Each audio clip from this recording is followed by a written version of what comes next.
anybody tó lè mú inú yín dùn bí àwa damsels báyìí. Tẹ́bọ́sà ti rí Karile wọn pé ní máa dùn ní nobody ẹ̀yin náà mọ̀ fẹ́. Yes, so àwa la tún ti dé bí a ṣe ń dé. Orúkọ mi tèmi kò yí padà.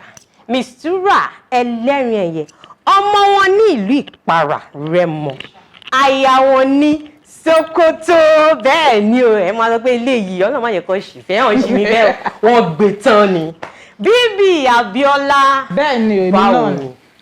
Bíbí Abíọ́lá wọ̀nyí náà ni. Orúkọ tèmi náà yí padà o. Abíọ́lá Abíọ́dún yín náà mo ṣe jẹ́. Pẹ̀lẹ́. Báwo ni? Wà pa o. How you looking? Now you're fine. Thank you. I know. Ẹ̀yin tèmi nílé. Ẹ̀yin tèmi wá báwo ni Ẹ o? káàbọ̀ sórí ètò yín. Ètò wa, ètò gbogbo ilé. Karile. Ẹ̀yin tèmi báwo ni o? Ṣé wà? Karile títí tí lóde. Ṣé wà? Ẹ̀yin náà ti mọ̀ pé báyìí máa ń ṣe ni aláìka máa ṣeré gan. Tó bá di ojú ṣùṣù fùràlà. Tó bá di ká serious. Ká mú gbòógì topic yẹn wá à ṣe fún yín.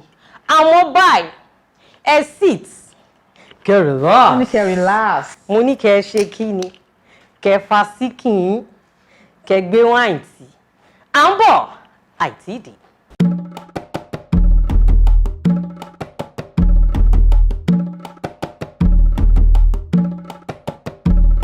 Karile. Welcome back. Ẹ̀yin ará wa nílé mo sọ fún yín ká tó lọ break lẹ́ǹkan pé ẹ jókòó kẹ́ sit kẹ́ relax. Ètò tó máa ń kọ́yàn lọ́gbọ́n òun náà nìyí. Ẹ jẹ́ ká jíròrò lórí topic tèní. Ẹ̀mí sọ̀kalẹ̀. Ẹ̀mí sọ̀kalẹ̀. Why? Eléyìí kò ń ṣe easy. Ẹ mọ̀ kémi máa ń sọ pé tó lẹ́tọ̀. Wọ́n ní eléyìí kò tọ̀nà lọ́tẹ̀ ìyá mi. Eléyìí ni kí ni ìdí? Why? Tí àwọn ìyàwó ilé ṣe máa ń yàn àlè. Tó bá wìn, kẹ́ bú wa. Tó bá wìn, kẹ́ bú wa. This topic is not for ìyàwó òsì o. Ẹ̀yin ọkọ gangan. Òun lè yẹ kẹ́ jókòó. So that ẹ lè gbọ́ reason tí ẹ fi wò pé so this is why this woman is acting this way. Kò yé yín ṣe rí bẹ́ẹ̀ yẹn kò yẹ fún wa ẹ dúró owó tẹ máa fún wa ẹ níṣòro. Bíbí máa pe account number so ẹ send owó ẹ sí. Ikú àti ẹgbẹ́ tọ́pìkì yìí wa yes.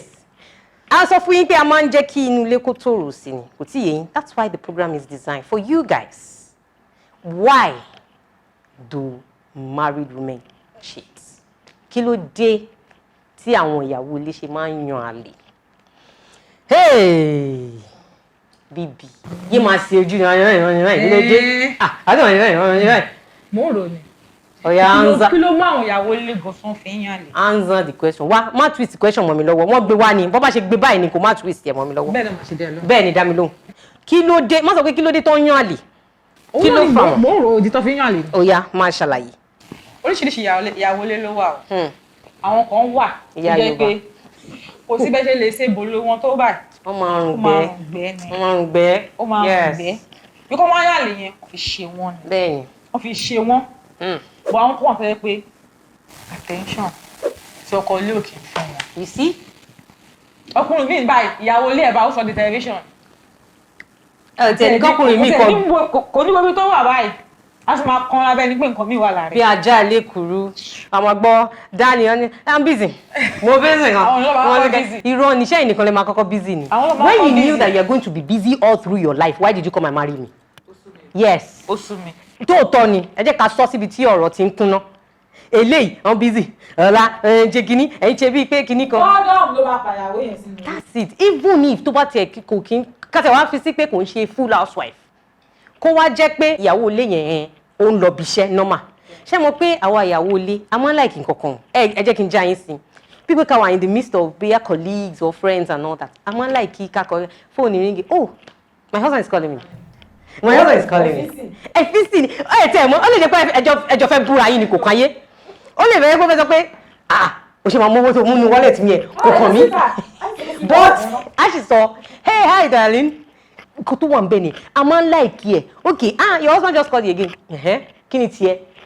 Then another thing is tá bá wá rí pé à ń gbé fóònù yìí kò pè mí kò ṣe kan what is he doing ìgbà inú máa rorò kúrò ṣé mo kò tiẹ̀ náání mi ni kí ló dé so that angle ó lè jẹ́ kí bóyá bí colleague kan tẹ̀ tí wá ń ṣe ojú sí wa báyìí díẹ̀díẹ̀ kí ẹ̀ ń rẹ́ ẹlẹ́rìí yẹn ò jẹun ni má worry má lọ lunch later no should I get one for you when I'm coming I don't mind ìyẹn náà package snacks wa bí ẹni pé ẹlẹ́rìí yẹn ò jẹ snacks rí o ṣe rí ibi tí ṣe rí báyìí pé ó máa dàbí pé ṣé kò ṣe é rí ni bẹ́ẹ̀ pé mi ò jẹ snacks àwa rà but that pampering we so much appreciate it like a cherish ẹ̀ gan bá máa ṣe báyìí pé ṣé nǹkan kékeré yìí ló máa ń jẹ́ kínní as little as ẹ jẹ́ ká sọ as little as forehead kiss.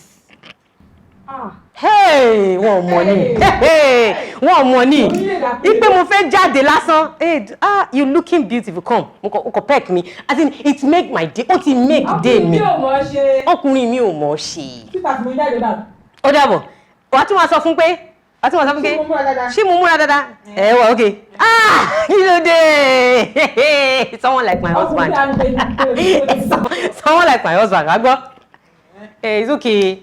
I said talk. It's okay. Yeah, it's okay. Ni.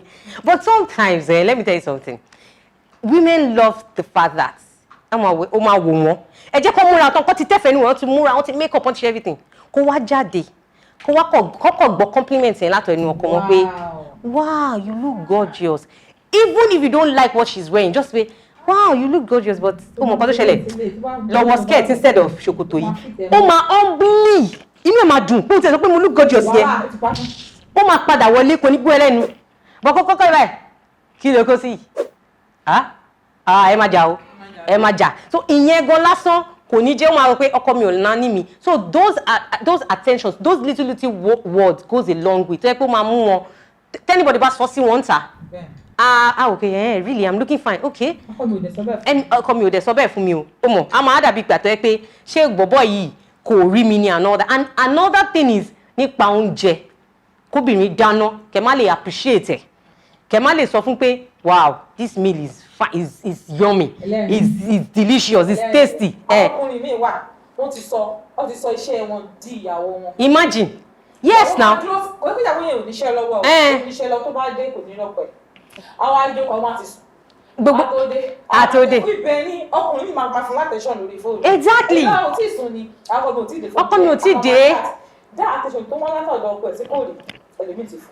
Yes, that compliment àti sọ attention àti sọ compliment àti sọ care o bí pé kò ní orí ń fọ́ mi pẹ̀lẹ́ ọmọ kan as small as that paracetamol ẹ lọ ra ẹ gbà mo sorry I know you've been working all through pẹ̀lẹ́ kìíní kò bó ti ẹ̀ pé o mọ̀ pé kò work náà o bọ̀ pé kò ní bá mi kó tú paracetamol sí lọ́wọ́ another obìnrin a máa it goes a long way tó yẹ pé mo máa wò pé ṣé àwọn nǹkan bẹ́ẹ̀ so petty things ló máa ń jẹ́ kí àwọn ìyàwó lé and another cool thing is yes outing I cherish outing gan ẹ máa ń sọ pé ẹ ti fẹ́ wa ẹ kò gbé wa sílé and not someone another ìyàwó mi ò this weekend o à ń jáde o à máa ṣe kinní o kẹ wá rí pé ẹ rí aṣọ ọ ẹ rí bàtà hello dear mo rí bàtà kan àmọ́ mo kó máa fit ẹ ó máa mi fit ẹ inú wa máa dùn ní àwọn máa yíjà láti ẹ̀ ti wait kẹ pẹ́ dé gan máa wò pé bàtà tó ní ìrora fún mi dà òyìnbó ni tèmi o má pẹ́ dé o èmi ò láìkí ẹ o so the thing about it is that àti sọ care àti sọ affection àti sọ attention àti tún ti sọ pé kẹ máa compliment it goes a long way then the koko is ẹmu eré ṣe that is it. Eré tá à ń sọ kò ń ṣe just about sex ní on bed alone. Eré is like be playful in the room. Pẹ̀lú ìyàwó kò rí ìyàwó yes playmates because everybody has playmates. Bí kékeré rí ìyàwó ń sìn kókò máa dáná àbí nǹkan tapa ọ̀nà ẹ̀kẹ́t kò ṣe gbogbo ẹni la bá fi ń pe kí ni. Ó ti yé eyín kò ṣe gbogbo ẹni la fi ń pe gbogbo ẹ̀ kò yé eyín bẹ́ẹ̀ yẹn ẹlẹ́rìn yẹn ò tí ì dé ẹ̀ mọ́ káwọn ní kọ́kọ́ la máa ń jíròrò nínú ibi báyìí nínú studio mi báyìí àwọn ará alẹ́ náà sọ ìdí pàtàkì tí obìnrin tó fi máa ń yan àlè ẹ̀gbọ́n nǹkan tó sọ à ń bọ̀.